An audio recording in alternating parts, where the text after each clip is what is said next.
Braden Holcomb goes yard in his first at bat, and Carter Holton impresses in his first start as the Vandy boys take the series versus the Zags. Let's get it.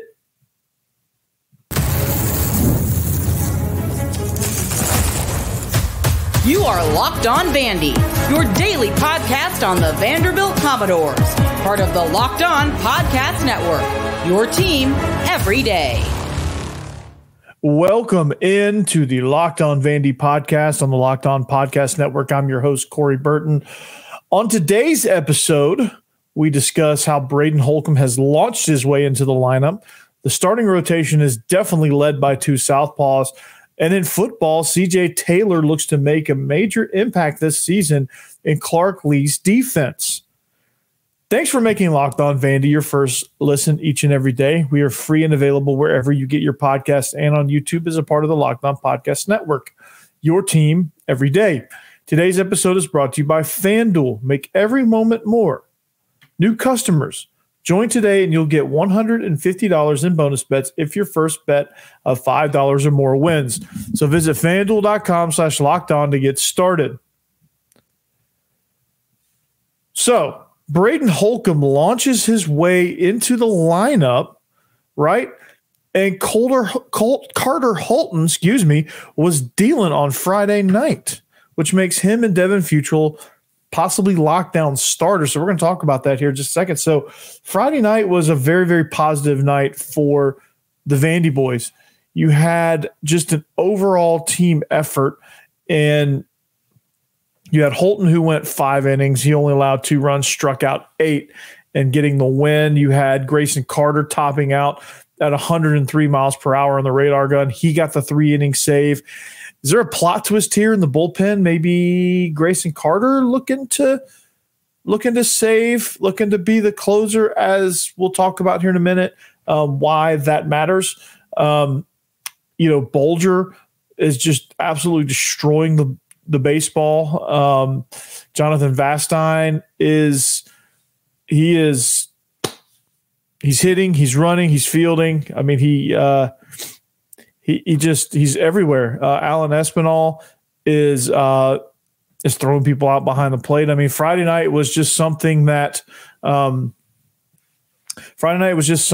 needed to happen because this offense had struggled so much. And for them to kind of get back in a groove was great. And it was all capped off by, everyone is pounding the table for Braden Holcomb. I've done multiple shows on Braden Holcomb being a corner infielder, being an outfielder, just finding his way into the lineup somehow. Because the guy's a freaking unit, and the guy can destroy baseball. Well, he did just that. He gets in first at bat.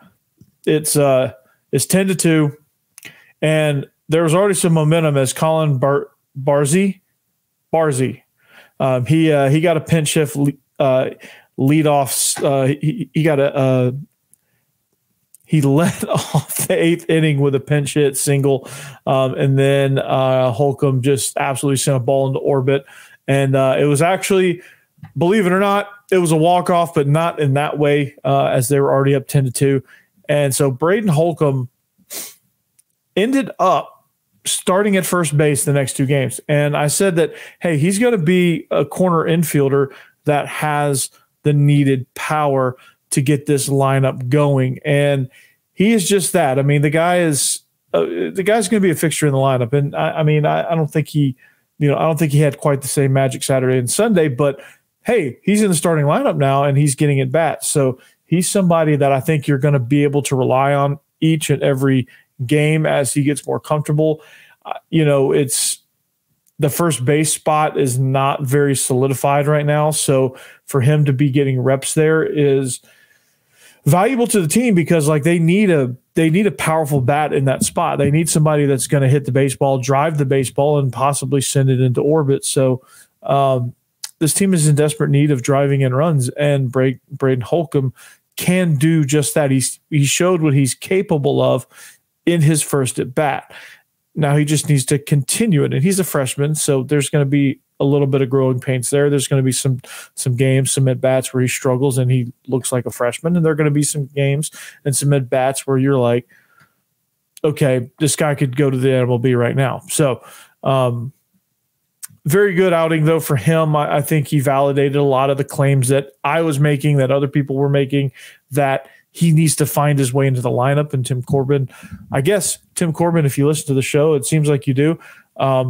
Hats off to you, man. He's, he's in the lineup now, and hopefully he doesn't, hopefully you don't regret that. So, also Carter Holton was very impressive as well. He, to strike out 8 in 5 innings, I think for him to progress the way he's progressing, to go to stretch to 5 innings, struck out 8, gave this team a lot of confidence at the plate that they could just relax and just groove it. And so I was impressed with that as well. He had great stuff, had a really devastating slider, and just watching that compilation of his 8 strikeouts was nothing short of amazing. And then the bullpen came in. Grayson Carter came in and slammed the door shut. He got the 3-inning save, hit 100 miles an hour on the gun. So Friday night was hit 100 miles an hour several times, but Friday night was a lot of fun for the team. And Braden Holcomb and Carter Holton kind of made their season debuts, so to speak, and they made them in a big way. So that's hopefully a momentum boost that gave them kind of the juice to get out of some adversity on Saturday and almost get into some adversity and almost get back out yesterday in their 9-8 loss. So this team will kind of figure it out as they go, and these two are going to make sure that happens. So Saturday, it was one of those scenarios where the bats just kind of trailed off, right? They left They left a small village on the base paths, as Harry Doyle would say in the movie Major League. They just couldn't hit. They left 9 runners on base. And Cameron Koziel hit the courtesy walk-off single. Jack Bolger got the rally started. And he actually drove in the tying run. Jacob Humphrey is somebody that is going to be a heck of a pinch runner if he's not in the starting lineup. So, he's going to impact the game no matter how you go. But Humphrey is going to he's going to create a problem on the base paths, and he's going to put pressure on it. And what somebody like Jacob Humphrey does is you get so distracted that he's over there that when you go to try to pick him off, you make an error, and that's what happened. So Jonathan Vastine did a good job at the plate with his plate approach, and he was good up there. And Cameron Koziel was also very, very clutch. And just to go ahead and get an early start on our next topic. I mean, this team. Now you could say good news, you could say bad news. The good news is these skills and this fight in winning these ugly games will serve them well somewhere in the conference slate and somewhere in the regionals, because you're going to have to win ugly in some of those, right? But the bad news is they're doing it against teams that aren't very strong. They're not national contenders. They're having to do that against FAU, and they're having to do that against Dayton, where they came up short. They're having to do this and scuffle against Gonzaga after dismantling them the night before, and then they have to do this twice in the weekend, and they're learning how to win ugly as they're figuring out their lineup. And as they figure out their lineup, as they get some of these freshmen at bats, they can do some things, right? And these freshmen are going to be up and down. Like Cameron Koziel, he was very up. He was up, and the other guys were down. So he just battled there, had a really good at bat. Not so great for Bryce Cunningham. The thing that really causes this stuff is the walks. The walks are killer, and they bring you into some unnecessary situations where you're it's not good. So The walks are tough. You know, the bullpen stuff is just, you know, they've got to figure out how to get command. And some of that is, and I'm going to stand on this. And I know why he does this. I know why Tim Corbin's doing this. He's getting these pitchers stretched out as they get into conference play. But like, it's not that far away. And you can't afford to be losing a bunch of games or almost losing a bunch of games because you're getting beat up and allowing free passes. You know, the walks are concerning. Some of the late inning just run fests caused by errors and walks are also concerning a little bit. And they have to kind of get that under control and find the right guys for those slots. Let your pitchers go a little bit deeper in the game and go from there. So, this team, you know, how much is this clutch factor going to come into play throughout the course of the season? Stay tuned. All right, this episode is brought to you by FanDuel. That's right. Get buckets with your first bet on FanDuel, America's #1 sportsbook. Because right now, new customers get $150 in bonus bets with any winning $5 bet. That's $150 if your bet wins. So bet on your favorite NBA players and teams with quick bets, live same-game parlays, exclusive props, and more. I took a parlay of point scorers, and I missed it because Dame Lillard was 3 points short of his over-under total. I can't remember the over-under total at this point. I've kind of forgotten. I've kind of pushed it out of my memory because I lost. But anyway, what I did was I visited FanDuel.com. I said, actually, I visited FanDuel.com/LockedOn. So shoot your shot. FanDuel is the official sportsbook partner of the NBA.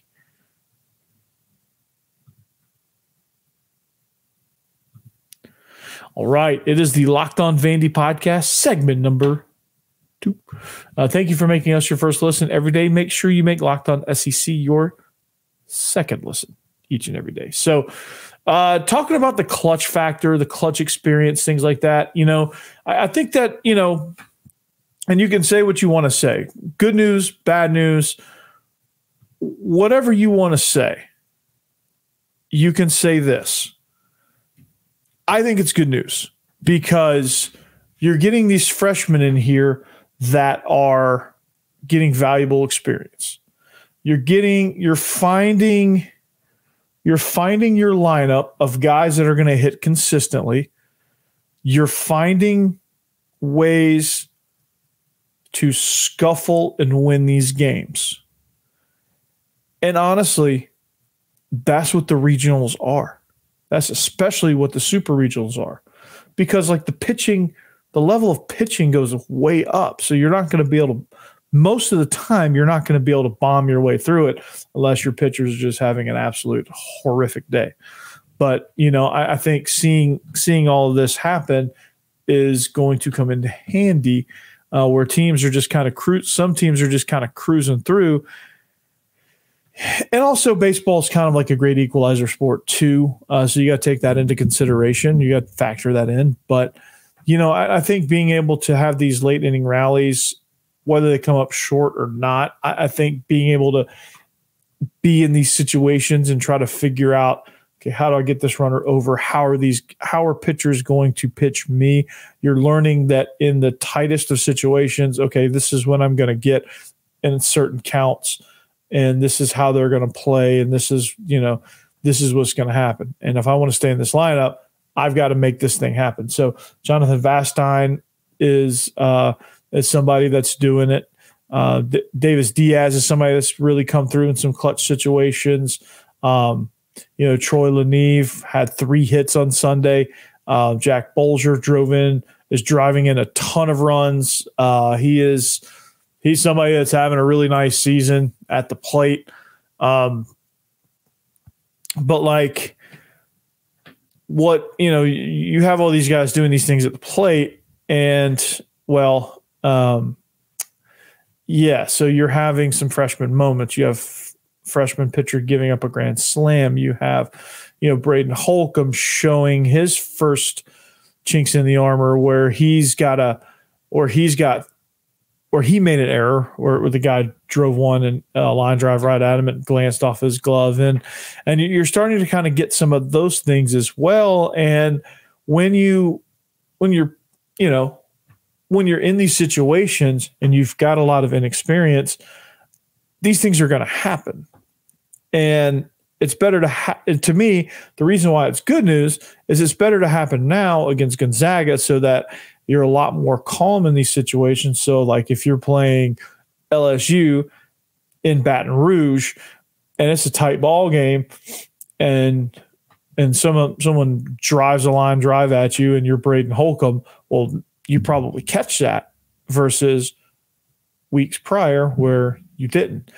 Pitchers kind of learn how to, like, I'm sure Alex Kranzler got a really good lesson, and you don't really want that, but probably giving a really good lesson on being able to control your breathing, control your adrenaline, control your nerves, and deliver the baseball where it needs to go.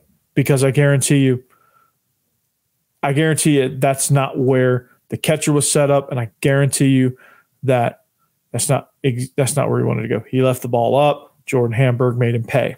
And Vastine struck out looking in the bottom of the ninth. They had a rally, but just came up just short. So, but Vanderbilt did out hit Gonzaga 12-9. They had 2 errors. They left another 10 on base. That's getting concerning too. That's turning into something. But you have to understand what's going to, you have to understand what's happening around you. You have to understand that, in order to be a clutch team, you have to go through these situations. You have to kind of go through the fire in order to play with a lot of freshmen. If you're going to have these guys make impact, they've got to make an impact. They've got to learn how to make an impact. They've got to learn how to do all these things. So, yeah, you can sit there and say, man, this team sucks. This was crap. This was garbage, this, that, and the other. But let it be known, yeah, Braden Holcomb, he's a freshman. He bombed one on Friday, and everybody was ready to build a statue for him. One goes off his glove, and he's, I don't know that he got a whole lot of heat for it, but I imagine there were some people kind of throwing that in there. I'm sure poor Alex Kranzler, was just kind of left out there, left one up there, made a mistake. Guy made him pay, and it was a really, really big mistake, a really costly mistake. And things like that happen in the sport of baseball. They just got to learn from them. And as long as on March 14th, when Auburn rolls into town, that, you're rock solid and ready to roll. And I think they will be. They just got to figure out situationally, and a lot of it's emotions, honestly. A lot of playing clutch baseball is emotions and learning how to control those things. And right now, it's up and down with that. On Saturday, they were able to hone in, rein in their emotions, strike while the iron's hot, and make a rally to win the game. Sunday, not so much. Sunday, they left 10 on base. They made a couple errors, and they gave up a grand slam. Can't do that. Can't do that against anybody. Anybody will beat you. Heck, my high school team could beat you if you commit some of that stuff. So it just can't happen. And Devin Futrell had a really another solid outing. I mean, he went 5 innings. He only allowed 1. He only allowed 3 hits, and he was overall pretty good. But the bullpen just again was not great. And when I say the bullpen was not great, I think it's just you're trying to find someone. You're trying to find a combination of guys, and this is kind of what these games are for a little bit. But you're kind of trying to find a combination of guys that can kind of step in, and who can you rely on, right? You're trying to answer that question. You're trying to say, okay, I'm gonna throw Alex Kranzler out there. He had a really good 9th inning the other night. Okay, well, he's going to come in here. He's going to come in this situation. Let's see how he does. Let's see how he responds when they load the bases up on him and we get in a really, really tight situation. Didn't respond too well. let it get the best of him. Let the moment get the best of him. He's a freshman. That stuff's going to happen. Sam Hleboki is he had a good outing out of the bullpen. You hate to see it, and like it needs to happen, but the only way it's going to happen is if you just keep plugging away. So I think eventually your starters go a little bit deeper. You find your 3 main bullpen guys, and you just rock and roll. And every once in a while you find your 4th, 5th, 6th guy out of the pen that can kind of bolster your reliever, setup, and closer. Right? If you have a guy that let's say your starter only goes 4 or 5. And this is like in mid-April, you have a guy that can kind of bridge between those innings and the 7th inning guy. So, it's just a big experiment, and I think this is good ultimately. You never want to lose. You want to win every game you play, but in baseball especially, that's just not possible. And if you're gaining valuable clutch experience, whether it's good, bad, whatever, it's valuable. And it's going to benefit you at some point down the road. So anyway, well, enough about baseball. Vandy takes the series 2-1 against Gonzaga. They welcome Indiana State midweek. So they'll look to get back on track after a loss on Sunday, hopefully to find more consistent footing with the bats. You get guys on, drive them in. And pitching, starting pitching has been really good for Vanderbilt. It's just finding consistency in the bullpen from innings 6 through 9, and it's finding guys that can come in and just deal and let the defense work. And you haven't found that consistent. You've had like one or 2 guys, and then one guy kind of gives it up, and then, it's just no consistency there. And again, it's okay. That's what we're trying to find. So hopefully they'll continue to find answers. Baseball is a very imperfect sport, so it will look much differently. So anyway, we're going to move to football here in just a second, but stay tuned.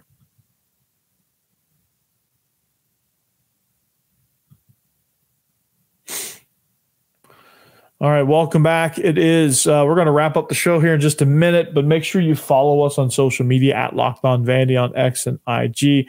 Thank you to the everydayers for making all this possible. You guys are growing. You guys are growing the channel, so I couldn't do it without you. One request is on a Vandy football token. I made it out on social media. Just make sure you guys help me out on this, and some of you already have.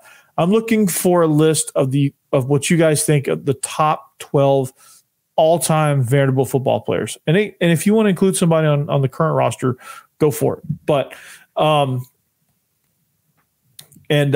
can't exactly tell you what I'm going to do until I do it. So I'm going to pick from the list, and we're going to match them up. And you'll see kind of what I'm doing, what they're matched up for, and why they're matched up. We'll have a little fun with some all-timers, and I think you guys will get a kick out of that. But anyway, CJ Taylor. Okay, let's talk about CJ Taylor a little bit. All right, because I think that's a name you're going to want to write down as when you look at Vanderbilt 2024. You're going to say CJ Taylor was an absolute beast, right? And he's been kind of that box alley safety guy, the first down and run support, cover. He's athletic enough to cover. He's kind of like a utility guy. And I know who the defense coordinator was last year, but I think he's going to be that role again for Clark Lea, and I think Clark Lea is excited to have him because I think he's very versatile in what he can do. And when you have a versatile safety like that, one thing that makes you very, very comfortable as a coach is that, okay, I can align CJ Taylor.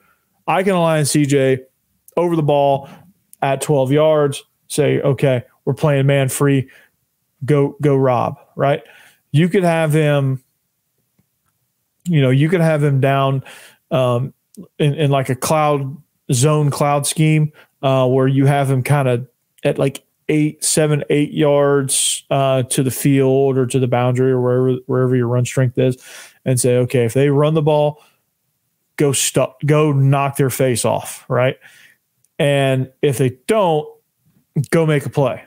And he's going to be the one that's down fast on the run, probably covering the flat, probably handling anything short. So, in those cloud coverage schemes, you have your alley guys kind of your robber, because it can almost be one of those where, like, when you start to play games and you have him like down a little bit, so you have like a one high safety and you have him down a little bit, so it could either be like he runs the alley and this guy goes in over top, and you can either be in man or zone, or he could drop back. They could go into a too high look and really just kind of throw off your reads a little bit. And CJ Taylor, I think, is athletic enough to do that. I think he's smart enough to do that. And I'm excited about him because, some of the things he did last year in a scheme where I was trying to figure out, I really honestly didn't know what they were trying to accomplish on both sides of the ball, let alone defense, and I was trying to figure out, okay, Clark Lea's in charge of this team. Like, what's he doing? I'm not sure what this is, but I can tell you one thing.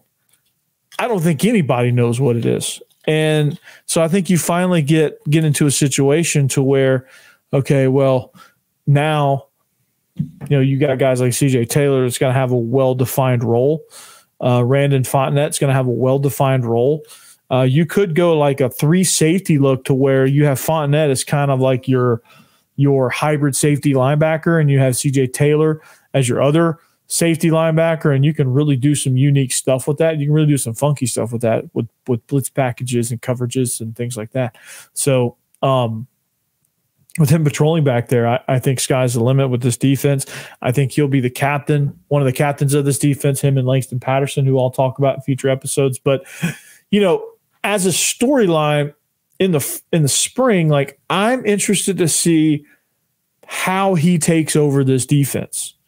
I'm interested to see just what can he do? When you say sky's the limit, where's the sky with CJ Taylor? And he was somebody that I think I was kind of thinking he was gone. I think a lot of Vanderbilt fans were nervous during transfer portal time, but CJ was like, "Nah, good, coming back. We're gonna run this back because he's a Middle Tennessee guy from Warren County, and he was coached by or for a little bit until he left and joined forces with me, but Tom Moore, Vanderbilt safety, back in the 80s. So he was coached by that. He was impressed by Vanderbilt. He was impressed by Clark Lea, and I think Clark Lea's going to have a lot of fun with this. And you're going to see that, and you're going to see the schemes that are going to come with that. So look out for CJ Taylor. Look out for CJ1. I think that's what the jersey number he's wearing, and just be ready for that, because he's a playmaker. He's going to make plays. He's going to make plays of all different kinds. I think he's going to be unleashed a little bit, and you're going to see totally different thing out of this defense, and you're going to see guys flying around, starting with CJ Taylor, who's going to be the emotional leader of this defense and probably the overall captain of this defense. So stay tuned for that. I'm for one, I'm excited about that. And again, all the right moves. And this is going back to, making it full circle with one of my previous episodes from last week. This CJ Taylor is another reason why I feel confident in hitting the over on 2.5 wins.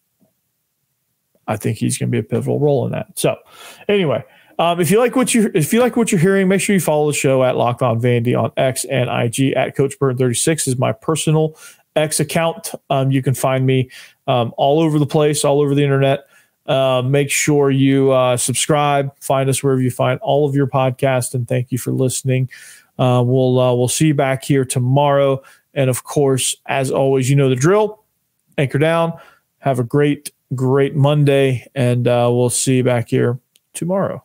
Goodbye.